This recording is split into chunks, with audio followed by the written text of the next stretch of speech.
I SF der anerkender vi, at en af de største udfordringer, Hedensted Byråd står overfor i den kommende 4-årige periode, det er økonomien. Skattelettelser har udhulet rigtig meget ved kommunens økonomi, og der er givet flere skattelettelser, end vi har råd til. Selve det at få skaffet flere penge til kommunen, det er en af de vigtigste opgaver de kommende år. Og i den forbindelse, der har jeg haft en snak med Villy Søvndal for at høre, om han vil bakke op om Jørgen Juels initiativer med hensyn til at få ændret ved de uretfærdige udligningsordninger. Du har haft besøg af vores borgmester, kan jeg forstå, Jørgen Juel. Ja, for det er jo helt vildt, at en kommune som Hedensted er i så store økonomiske problemer, men det er fordi regeringen presser kommunerne helt vildt. Og når man så er vækstkommune, som Hedensted Kommune er, så bliver man bare ramt rigtig hårdt, ikke? Og det er jo derfor, vi har lavet et fælles udspil med Socialdemokraterne om at sikre nogle penge til kommunerne, så de kan få en ordentlig folkeskole og ordentlig hjemmehjælp.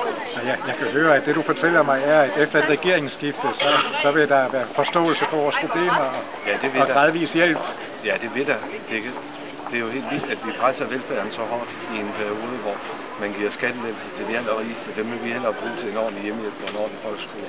Det er ikke uden grund, vi er i samme parti, kan jeg høre.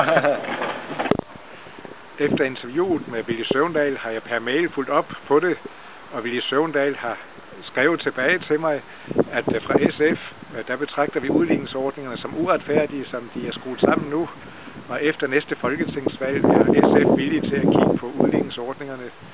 Så det vil sige, om 2 år, der vil udligningsordningerne blive taget op af SF, og fra SF i Hedensteds side af, der agter vi at følge op på det og sørge for, at det bliver ført ud i livet.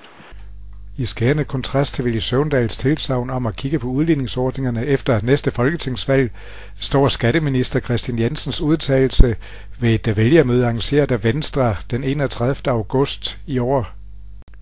I en artikel i Horsens Folkeblad den 1. september kunne man læse, at borgmesterkandidat Kirsten Terkelsen fra Venstre havde spurgt skatteministeren, om han var villig til at kigge positivt på en ændring af udligningsreformen.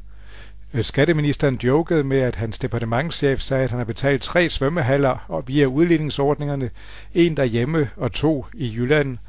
Herefter sagde skatteministeren, at de næste 12-16 år skulle man ikke forvente, at Venstre vil tage udligningsordningen op. SF har omvendt afgivet løfte om, at efter næste folketingsvalg, altså om senest 2 år, der er man villig til at tage ordningerne op. Så sæt din stemme på os, så vil vi arbejde for, at udligningsordningerne bliver ændret.